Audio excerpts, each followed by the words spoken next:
है। इसका यूज वहां होता है जहां डेटा सबसे बड़ा होता है, लार्ज अमाउंट ऑफ डेटा होगा, लार्ज डेटा सेट होगा, तो उसमें ज्यादातर यूज होता है। चलिए मैं आपको बता दूं पहले, मान के चलो तुम्हारे पास एक डिजिट है,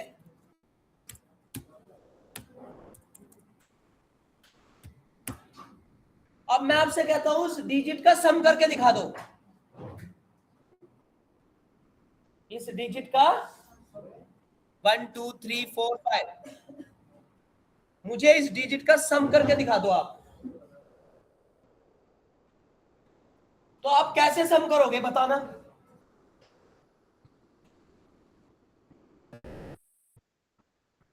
अगर मैं आपसे ये कहूं कि इस डिजिट का सम करने का प्रोग्राम लिख दो, तो आप कैसे करोगे? क्या लॉजिक लगेगा आपके दिमाग में? सम ऑफ डिजिट, क्या ऐसा दिमाग लगाओगे आप? इंटरव्यू में आ जाता है सम ऑफ डिजिट नंबर रिवर्स। हाँ, तुमने तो पढ़ रखा है यार। हाँ भाई बताओ जल्दी करके।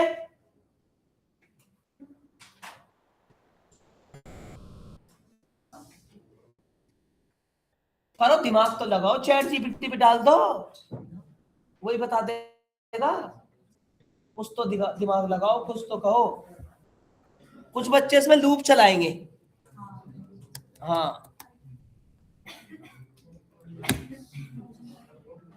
मैं आपको बता दूं, हर डेटा के ऊपर लूप लगाना जायज नहीं है कि हर कंडीशन भी चेक करनी होती है कि उस पर लूप काम करेगा या नहीं करेगा। तो अगर आप इस डेटा पे लूप चला दोगे तो आपको एक एरर देगा वो,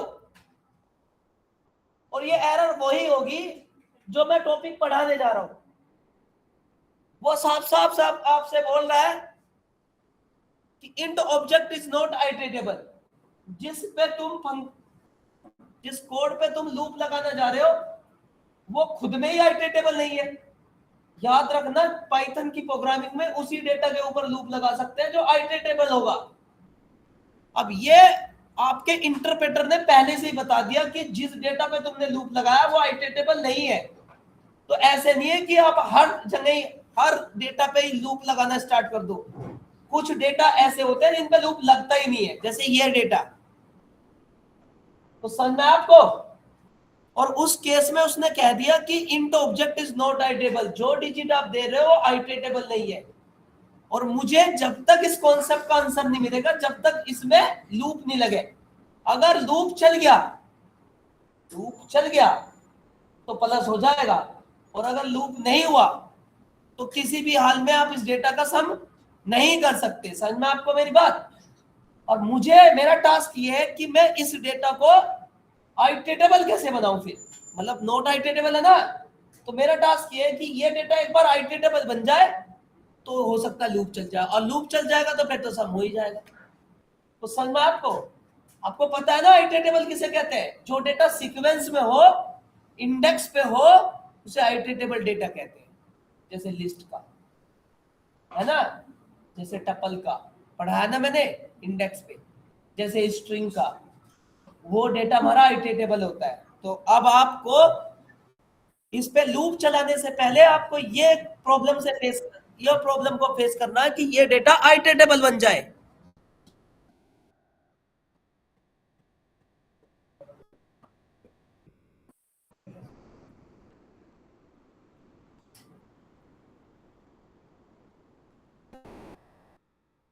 ये डेटा आइटरेटेबल। इन्होंने ना मुझे आईडी कार्ड नहीं सेंड किया, ऑनलाइन ऑनलाइन वालों ने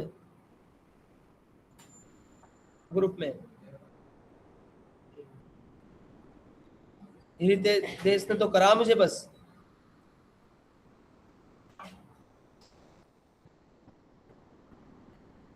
वंश ने नहीं करा।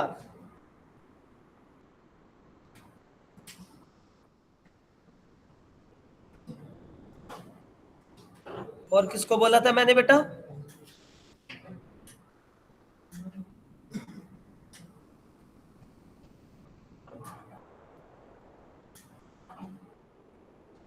ये अंकित आनंद 2 बार ज्वाइन क्यों है बेटा? अंकित आनंद 2 बार ज्वाइन क्यों है?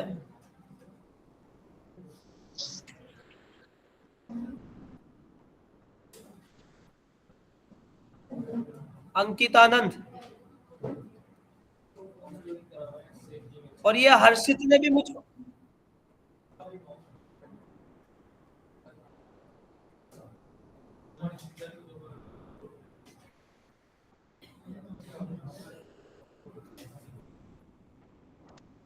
मोहित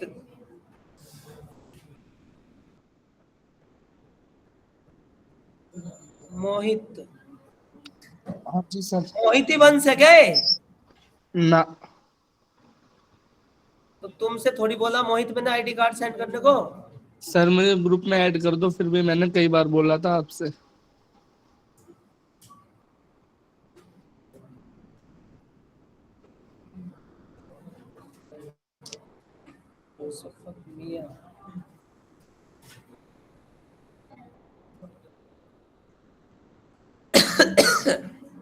मैंने जो बोला है इनको बोला है, ऐड में कर दूंगा।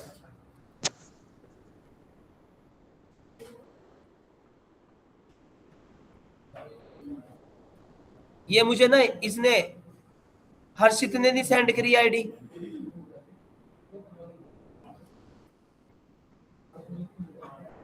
अब मैं ग्रुप से लेफ्ट कर दूंगा तुम्हें बेटा, आईडी कार्ड सेंड कर दो मुझे। कर दिया सर। तुम्हारी आईडी कार्ड की मुझे सख्त जरूरत है। देखिए भाई,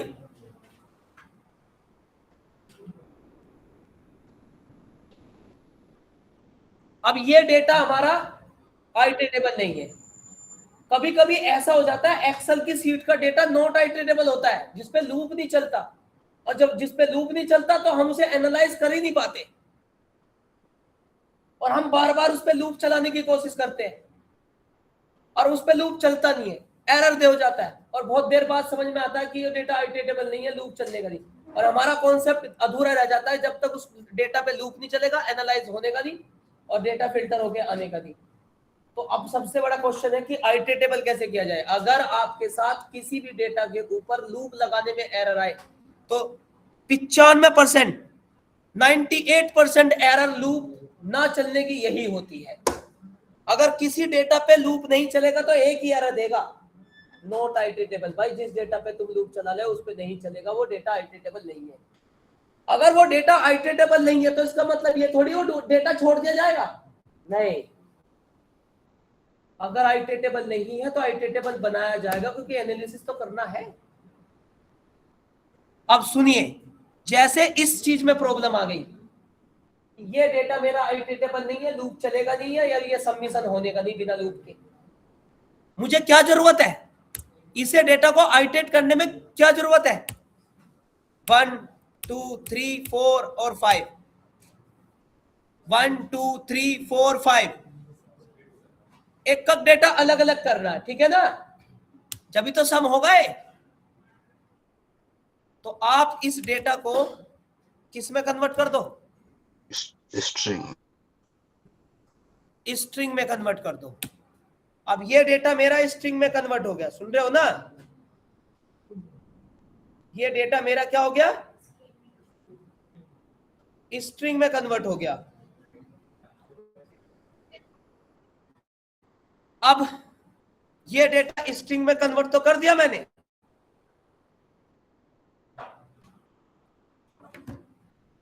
तीन ही डेटा पाइथन में इंडेक्स पे होते हैं, लिस्ट, टपल और स्ट्रिंग।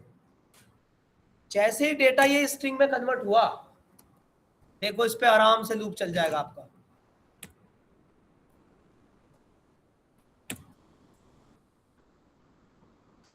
ऑनलाइन वालों समझ में आ रहा? Yes sir. चल गया लूप। और जब ये डेटा एक एक करके बिखर गया, लूप चल गया, तो अब तो तुम मुझसे कुछ भी करवा लो इसके साथ, कुछ भी। जैसे कई क्वेश्चन बनेगा इससे, इन डिजिट का सम करना, तो एक टोटल नाम का वेरिएबल ले, उसे 0 कर, total is equal to total plus int i, string होता है ना वो, प्रिंट टोटल। पहला क्वेश्चन तो ये बन गया, डेटा को आइटरेट करने का। 15 आ गया। अब किसी ने कहा कि इसमें से 3 डिजिट, थर्ड डिजिट रिमूव कर दो या रिवर्स कर दो,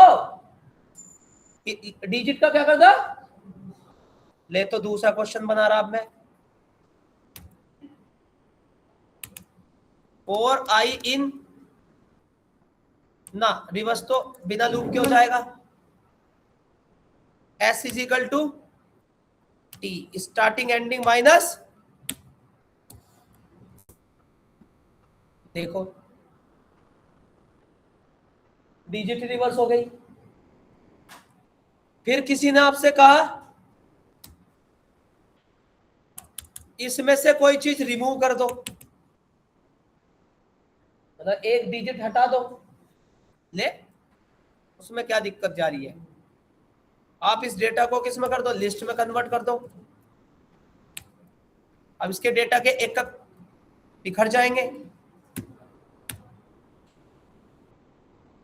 है ना। अब क्या कर दो, आप बी में से रिमूव कर दो किसको, 3 को, बाकी डेटा बच जाएगा ना आपको, बच गया। फिर क्या कर दो, बचे डेटा को, एक मेथड होता है इसमें ज्वाइन,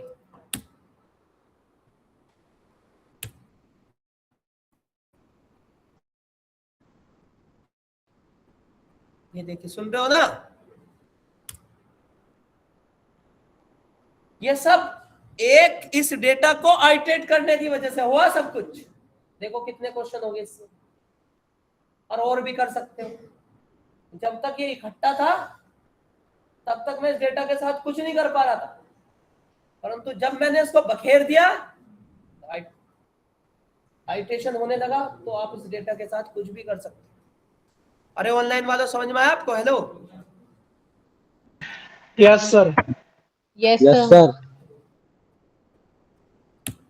पहले आपका डेटा इंडेक्स में आना जरूरी है, फिर उस पे लूप चलाओ, कुछ भी चलाओ। मतलब डेटा की कैलकुलेशन ईडीए पार्ट आसान हो जाता है अगर डेटा इंडेक्स में आ गया एक बार।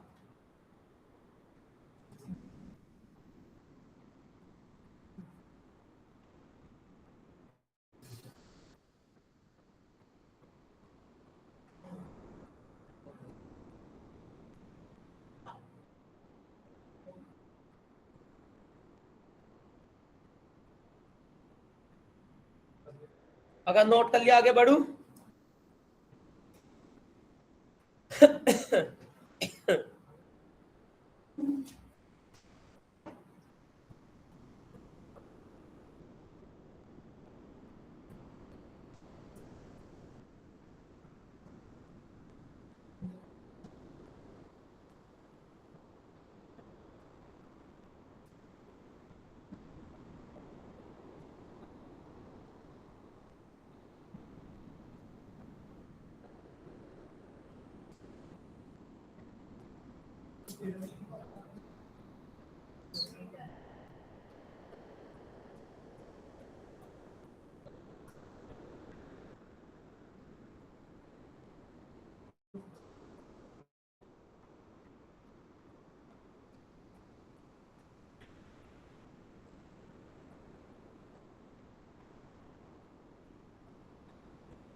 सर स्क्रीन थोड़ा ऊपर कीजिएगा।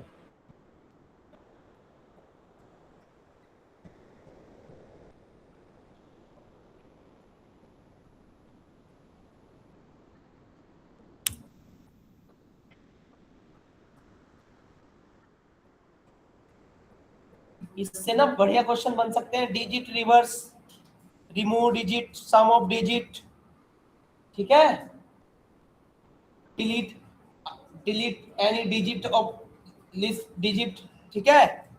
कई सारे क्वेश्चन बन सकते हैं, बस आप डेटा आइटरेट करो पहले, समझ में आपको।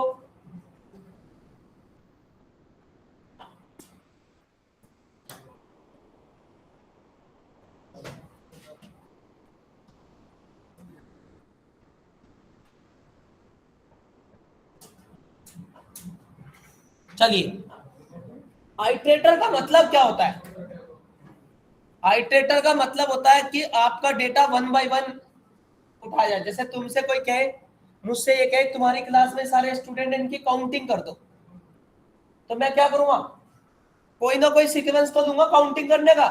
ऐसे थोड़ी काउंट करूंगा 1 2 3 4 5 6 7, ऐसा तो कोई ना कोई छूट ही जाएगा। आइटरेशन का मतलब होता है कि सीक्वेंस से डेटा को मतलब एनालाइज करना। कोई मुझसे कहेगा तुम्हारी क्लास के अंदर पाइथन के कितने स्टूडेंट हैं, तो गिनो, तो मैं सोचूंगा कि ऐसे छूटना नहीं चाहिए, तो मैं एक सीक्वेंस लूंगा ऐसे कोई ना कोई, या पीछे से, या कोई ऐसा सीक्वेंस तैयार करूंगा जिससे 1 बाय 1 काउंट कर सकूं मैं। बस इसी को आइटरेशन कहते हैं। अगर आपको अपना अरे सुनो, अगर आपको अपना डेटा सही से आइटरेट करना है, सही से एनालाइज करना है, तो वो डेटा सीक्वेंस में हो। अभी पता है आपको एक्सेल का डेटा इंडेक्स में बाय डिफॉल्ट क्यों होता है? एक्सेल का डेटा बाय डिफॉल्ट इंडेक्स में क्यों होता है? क्योंकि इंडेक्स के बेस पे उस डेटा को प्रॉपर तरह से क्या कर सकता है? एनालिसिस कर सकते हैं, लूप चला सकते हैं, समझ में आपको? इंडेक्सिंग कर सकते हैं, सर्चिंग कर सकते हैं, डेटा की फाइंड कर सकते हैं, सॉर्ट कर सकते हैं, वो उसका इंडेक्स हेल्प करता है। समझ में आपको मेरी बात? तो अगर हमारे लूप का, अगर हमारे कोड का किसी भी मतलब डेटा पे एनालाइज करते वक्त एनालिसिस ठीक ना बैठे, तो आपके पास एक ही कॉन्सेप्ट आता है, आइटरेशन। पहले आप उस पूरे डेटा को सीक्वेंस तैयार कर ले। तुम्हें पता मेरे इस 1 2 3 का सीक्वेंस तैयार हो चुका है। अगर आप देखना चाहोगे तो देख लो, इंडेक्स बन चुका है इसका, 4i इन एनुमरेटर t, ठीक है? देखो कितने एलिमेंट है, मतलब कितनी डिजिट है इसमें, कितने इंडेक्स आने चाहिए? 0 इंडेक्स पे 1, 1 इंडेक्स पे 2, 2 इंडेक्स पे 3, 3 पे 4, 4 पे 5। समझ में आपको मेरी बात? अगर तुम इसे स्ट्रिंग हटा दो और जब तुम एक्स करोगे तो इसके पास कोई सीक्वेंस नहीं है। सुन रहे हो ना? बात आई समझ में आपको? अब सुनिए, अरे एनोमरेटर समझ गए ना? इंडेक्स तैयार करता है किसी कलेक्शन का, एनोमरेट इंडेक्सिंग करता है। अभी 1 2 3 4 का इंडेक्स नहीं था मेरे पास, एनोमरेटर लगा तो इंडेक्स बन गया। यहां अगर मेरा नाम भी होता, अरे तुम सोच रहे होंगे कि 1 2 3 क्या कर रहे हैं सर, यहाँ पे ऐसे डिजिट दे दो कोई। अब देखिए ये सीक्वेंस बन जाएगा, देख रहे हैं आप? 0 पे 5, 1 पे 7, 2 पे 5, ले यहाँ पे नाम लिख लो गौरव, परंतु अब इसे स्ट्रिंग बदलने की जरूरत नहीं है क्योंकि ये बाय डिफॉल्ट स्ट्रिंग है।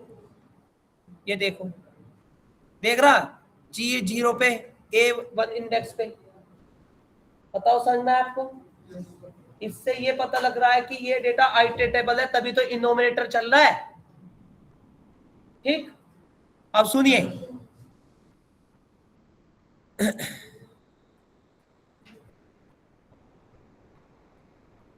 मान के चलो आपके पास एक डेटा है,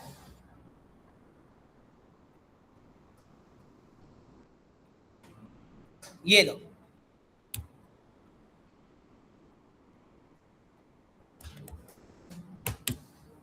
ठीक है? 4 5 6 7 लिस्ट है ना? तुमने लूप चला दिया है और आपका डेटा एक एक करके आ जाता है 4 5 6। अगर मैं तुमसे कहूं इस लूप में कुछ ऐसा कर दो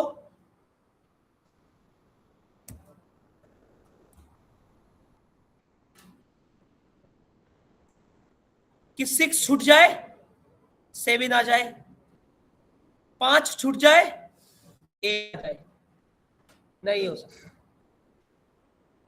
क्योंकि इस लूप के बैक एंड में आइटरेटर चल रहा है जो एक के बाद दूसरा उठाएगा ही उठाएगा। सुन रहे हो ना? मैं तुमसे कहूं कि 4 के बाद 5 और 6 दो वैल्यू छूट जाए, फिर 7 आ जाए, फिर 22 आ जाए, फिर 44 छूट जाए, 5 आ जाए और फिर 8 छूट जाए। ऐसा कुछ कर सकते हो? नहीं कर सकते, क्योंकि इसके बैकएंड में एक आइटरेटर चला हुआ जो एक के बाद एक एलिमेंट नेक्स्ट लेता है। तुम मुझे ये बताओ कि लूप को कैसे पता लगा 4 के बाद 5 ही है, 5 के बाद 6 ही है, 6 के बाद 7 ही है, 7 के बाद 22 ही है? बताओ लूप को सीक्वेंस। और वो सीक्वेंस किसने बना रखा है? आइटरेटर ने। आइटरेटर में एक मेथड होता है, ये आइटरेटर ऑब्जेक्ट बना दिया, प्रिंट नेक्स्ट। किसका नेक्स्ट? टी का। सबसे पहले क्या उठाएगा? ओहो, एक्स को डालू ना इसमें आइटरेटर में, 4 को उठाएगा। फिर अगर मैं नेक्स्ट दूं, क्या उठाएगा? 6? नहीं, क्योंकि 4 का नेक्स्ट 5 है। इस लूप में कोई इंक्रीमेंट नहीं चल रहा, 1 के बाद 2 है, 2 के बाद 3 है, नहीं। इस वाले लूप में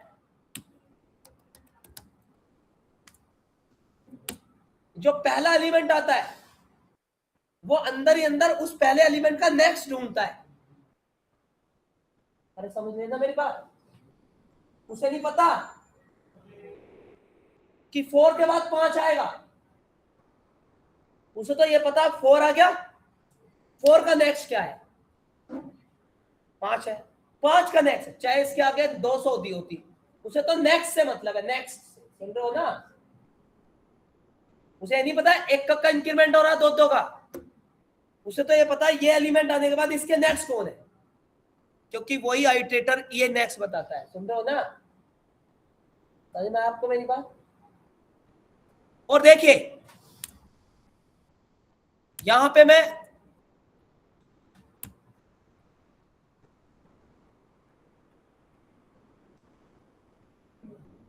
ये देखिए एरर आ गई। बताओ एरर क्यों आ गई? क्योंकि 6 के बाद 6 का नेक्स्ट नहीं मिला, अपने आप बंद हो गया। इसी कारण, यही कारण है कि ये फॉर लूप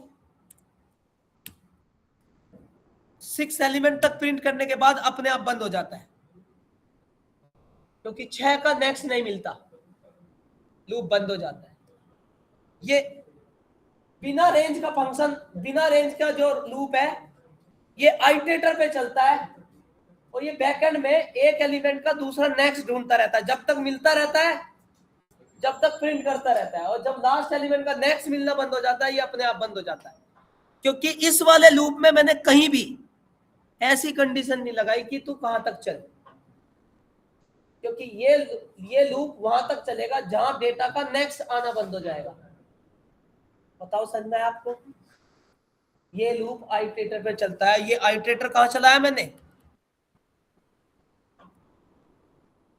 ये वाला नेक्स्ट नेक्स्ट नेक्स्ट, और इसे यहां मिल गया बंद होना, 6 का नेक्स्ट मिलना बंद हो गया उसको, और आइटरेशन क्या हो गया आपने? बताओ समझ में आया? आइटरेटर समझ में आया? 2 तरह से लूप होते हैं, एक तो for i in रेंज, क्योंकि इस लूप को तो पता है 0 में हर बार +1 जुड़ता चला जाएगा, 10 तक पहुंच के जाएगा। इस रेंज नाम के फंक्शन को तो पता है कि मुझे क्या करना है, 0 में हर बार +1 करते चले जाना है, और कहां तक पहुंचते जाना है? 1 2 3 4 5 6 7 8 9 10 तक। परंतु उस वाले लूप को इससे पहले नहीं पता कि मुझे किसके बाद क्या प्रिंट करना है, तो वो निर्भर है, जो भी पहले एलिमेंट मिल गया उसका नेक्स्ट ढूंढता चला जाता है वहां तक ही। समझ में आपको? जैसे तुम्हें रास्ता तो पता नहीं, परंतु मैंने रास्ते में पैसे बिखेर दिए, तो तुमने देखा अब के 500 मिला, थोड़ी दूर चला तो 100 नोट मिला, तुमने कहा आगे भी होंगे, तो तुमने देखा फिर आगे मिलेंगे, तो तुम्हें मुझे जहां लाना था मैं वहां ले आया तुम्हें, नोटों की वजह से, क्योंकि तुम हर एक नोट का नेक्स्ट ढूंढते चले आए। अब के 1000 का भी मिल सके है। हाँ, तुमने सोचा कि आगे भी पैसे, जब इतने 3 जगह मिल गई, 4 जगह मिल गई, तो आप हर नोट का एक नेक्स्ट ढूंढते आ रहे थे। वही आइट्रेशन है, तुम एक चैन से जुड़ गए और वहां तक आगे जहां तक हमें लाना था तुम्हें। समझ में आपको? एक्स आइट्रेटर के बाद जनरेटर। जनरेटर आइट्रेटर के बाद जनरेटर।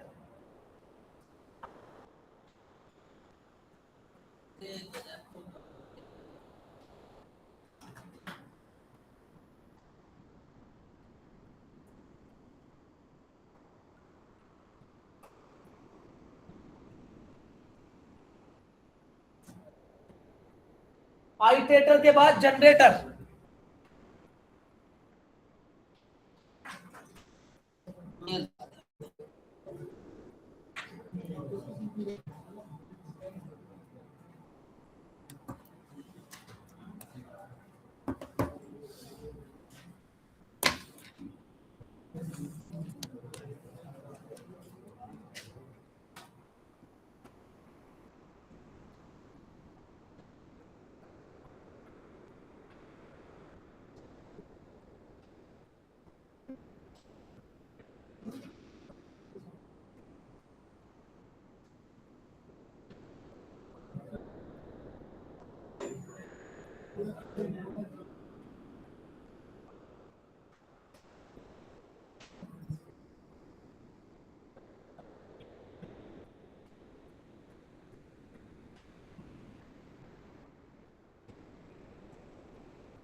देखिए जनरेटर के बारे में, ये काफी अच्छा फंक्शन है।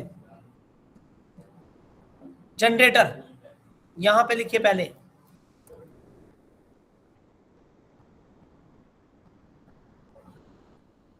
थ्योरी लिखिए पहले इसकी। जनरेटर आइट्रेटर पे डिपेंड होता है। आइट्रेटर और जनरेटर दोनों मिलके काम करते हैं। थोड़ी सी डेफिनेशन लिखिए, और ये यील्ड कीवर्ड से डिनोटेड होता है। यहां अच्छे से नहीं बता रखा, मैं प्रैक्टिकली बताऊंगा। फिलहाल अभी आप ये छोटा सा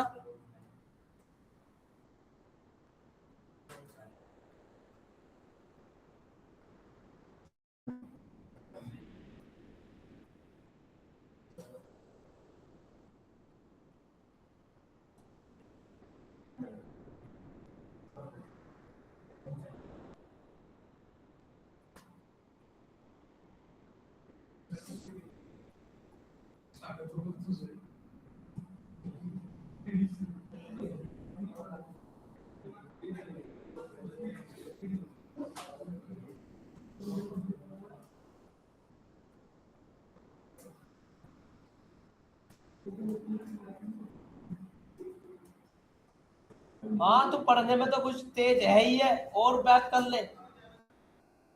ले बात, कुछ तो तू पढ़ने में तेज है ही है। नाम ही तो ले रहा हूं मैं। इनके चक्कर में ना आवे, नहीं तो लुटिया डूब जाएगी तेरी। सिर के बाल कब चले गए पता भी ना चलने का। अभी तो बापू इन्फेक्शन में पैसा लगा रहा, समझा बेटा? ज्यादा कहना सही समझना। नहीं थोड़ा कहना ज्यादा समझना। नहीं मैं उल्टा ही कह रहा। हाँ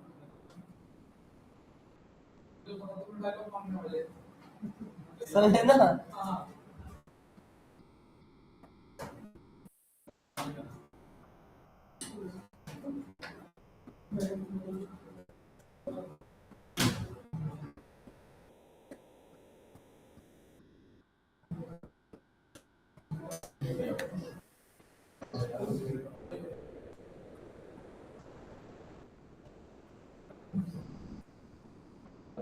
देखिए बेटा, इसका काम यूज है, इसका यूज देखिए सुनिए। मान के चलिए मैं एक क्लाइंट हूं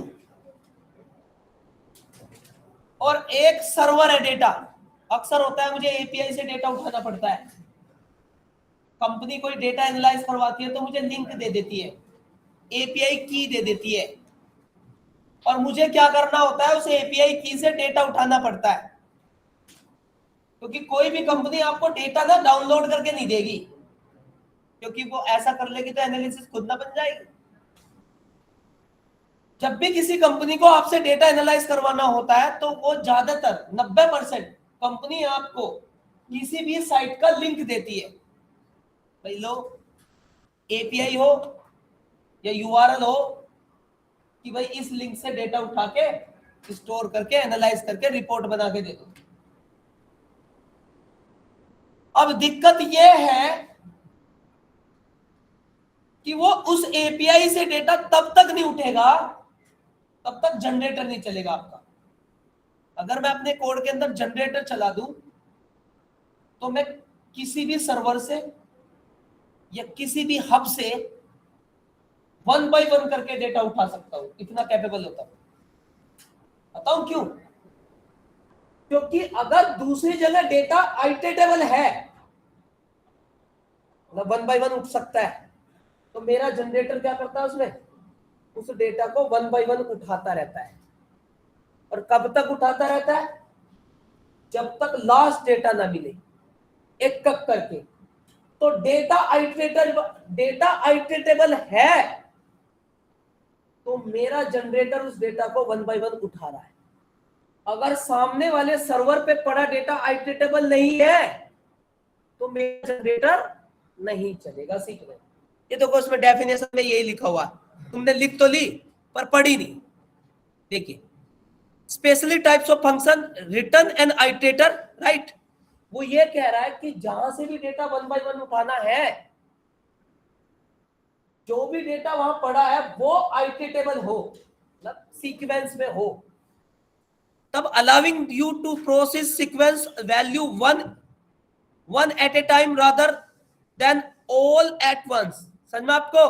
These approach known as lazy evaluations makes generator highly memory efficient। मतलब कि आपके पास जो सीक्वेंस में डेटा पड़ा है, उस सीक्वेंस के डेटा को एक टाइम में 1 by 1 आपको मिल जाएगा और आप उस डेटा को कहीं पर भी स्टोर कर सकते हो। सुन रहे हो ना?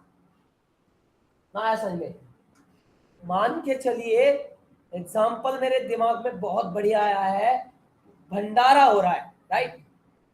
ऐसे समझ में आओगे आप। सुन रहे हो? भंडारा, और भंडारे में हलवा बट रहा है, और हलवा देसी घी का। अरे सुन लो, ऐसी दिमाग यही, जब सो रहे थे ना तुम, थोड़ा सा ऐसे समझ में आएगा। अब क्या हुआ कि ये जो कार्तिक है, अब इसे पता लग गया कि यज्ञ का जो है भंडारा चल रहा है, हलवा बट रहा है। हलवा देसी घी का बहुत फर्स्ट क्लास, गांव ने फर्स्ट क्लास बना रखा है।